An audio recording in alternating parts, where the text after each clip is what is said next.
All right, everyone, going to be getting into the top prop bets today. But first, just a quick recap from yesterday's Taco Tuesday video. As you guys can see, so far able to go 3 for 4, which is pretty awesome, especially if you are someone that goes ahead and pairs each of those bets individually with the tacos, so that we are trying to get basically the free promotion money that they're throwing at us.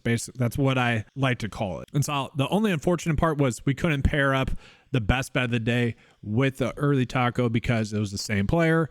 But thankfully we were able to use this one, and this one with the afternoon taco. So, pretty good stuff there. So overall, solid day. Let's hope we can do that again today. And so basically, I'm just going to be touching on all the top prop bets that we have available on the board today, just going sport by sport and finding where we are maybe getting some edges that we can go ahead and bet on PrizePicks or Underdog as well. We'll start with PrizePicks. Now, just looking at the board in general, we're going to see the best bet that we have right now is actually going to be a hockey bet. And I want to point this out. I did go ahead and add in a specific hockey tab, and that's going to be pulling in the same percent edges that we would have on any of the other sheets as well. And so we're going to see that we are probably getting, a little bit of a differentiation here.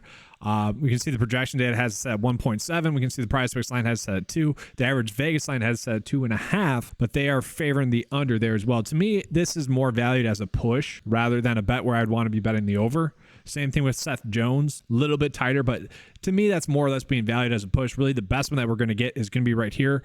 This is currently the best EV bet that we are getting as well. So if you guys want to go ahead and bet this one, it makes a lot of sense to me. And then I do find this line to be very interesting as well for the young prospect, is that the average Vegas line has the line set at 2.8, but they are saying that it's going to be about a 57% chance that the projection data really is kind of low on average, I would say, throughout the day. Now, this is something I could update, and it might. Obviously, this is the second day of NHL. I don't really have a good pulse on what this favors. Like for WNBA, typically speaking, the projection data is a little bit more aggressive, and maybe this is the opposite. That's just something we'll have to see in time. But 3.5 is a lot. I know he got 5 shots on goal last night. The game was a little bit higher scoring. Not exactly something that you can expect every single game. So we do have some decent NHL props. I would say the one I'm going to be rolling with is going to be this one for overshots on goal at 1.5. From there, let's go ahead and move on into some MLB props that we're getting. And so looking at right now, we are getting a couple of decent hitting fantasy score props. And there we go, Corey Seager. Finally, buddy.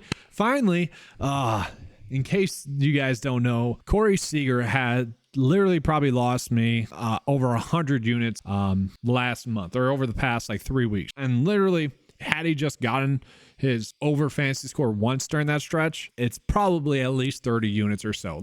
Just a ton of units lost, and he was the only one that wasn't hitting above his expected rate. He went 0 for 7 in terms of the slates where he was projected to get his over hitting fantasy score, and he just didn't. Well, last night he finally did it, thankfully. It was very tilting there for a while.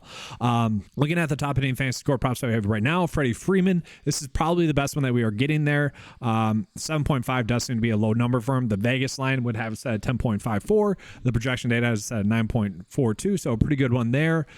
Trey Turner is then the next best, where the projection data probably likes him a little bit more than PrizePicks. 6.5 though is the PrizePicks line. Vegas has it at 8.34, so still pretty good there. And then another one if you want to roll with Austin Riley. So we got 3 pretty decent hitting fantasy score props, none of which we need to be going in on overweight on, but all of them are pretty decent. We're going to take a peek at pitching fantasy score props. Yeah, we're not exactly getting any one that we need to be going out of our way to bet there as well. Maybe you could do Aaron Nola for over pitching fantasy score. I don't think we need to go that route though. We'll go ahead and quickly just pull up some NFL props. I'm actually going to be pulling out the NFL DFS Thursday Night Showdown video and the NFL props video right after this, or producing that, I should say.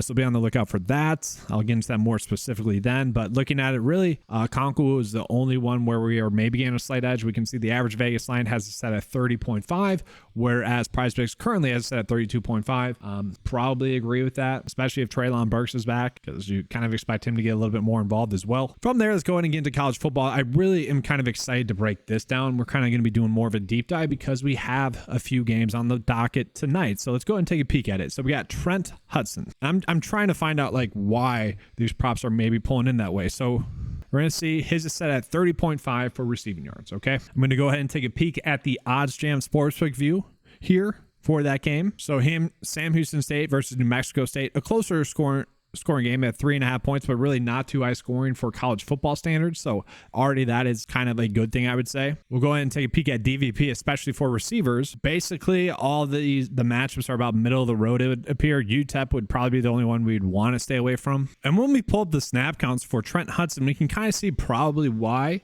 this line is being favored at the under. He's just not playing that many snaps, especially in comparison to other players on the team. Really, his game log, probably not the best indication of what he's going to do, but we can see 3 out of 5 games he's been able to get the under. So if this game is not as high scoring and the teams don't have to throw as much, I can see why this is being favored for the under. So another pretty good EV bet that we're getting on this slate. From there, let's go ahead and see that we got one for Lawrence for Florida International rushing yard. Let's take a peek at this one. We can see 38.5 is the average Vegas line. The projection, they actually really likes him for 49.3.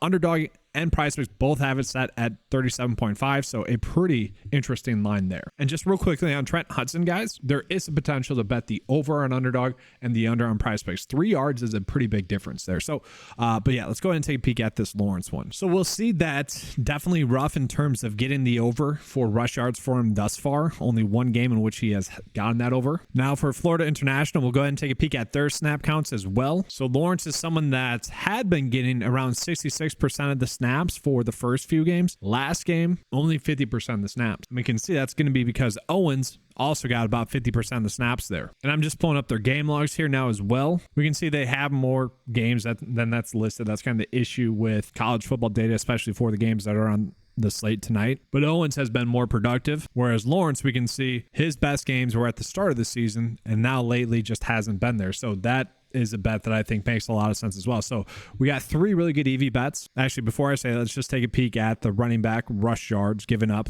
Okay, so maybe that's why now UTEP has played one more game than everyone else, giving up 919 yards. Maybe that's part of the equation as to why that number is seemingly kind of high for Lawrence. But all in all, seeming like a pretty good bet. Now we got UTEP for over receiving yards, and we got about 2 more that I want to touch on, guys, just as an FYI, because they're around that 54 kind of magic number of which we are getting an edge on PrizePicks in the long term. So we'll take a look at Kelly here for over receiving yards. And right away, what can we see here? Just, I want to point this out, probably a better bet on Underdog there at 37.5.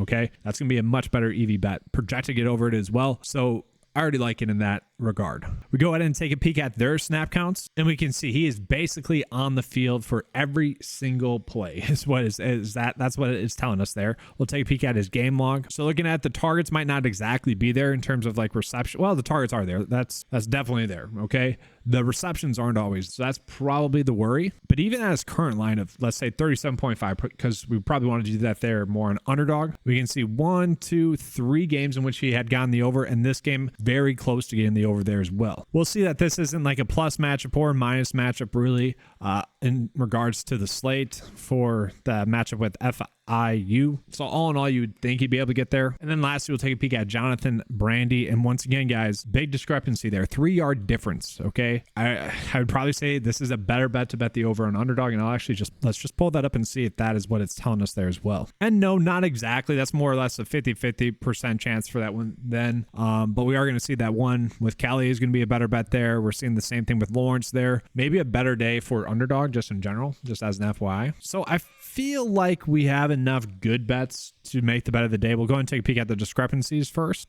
Someone in the previous video asked me about this in regards to Cortland Sutton. Hey, is that 3.5? Is that one we should be going in on? And yeah, on paper, that just seems way too low for Cortland Sutton. He's someone that should be averaging 4 catches per game. You'd imagine Denver's going to be playing from behind a little bit more in that game. The game against the Jets was much more of both teams trying to have sustained drives, which that could be a little bit different in this game. So yeah, I would probably say that's a good bet to bet the over if you guys are looking for an NFL bet. But now let's go ahead and get into the bet of the day.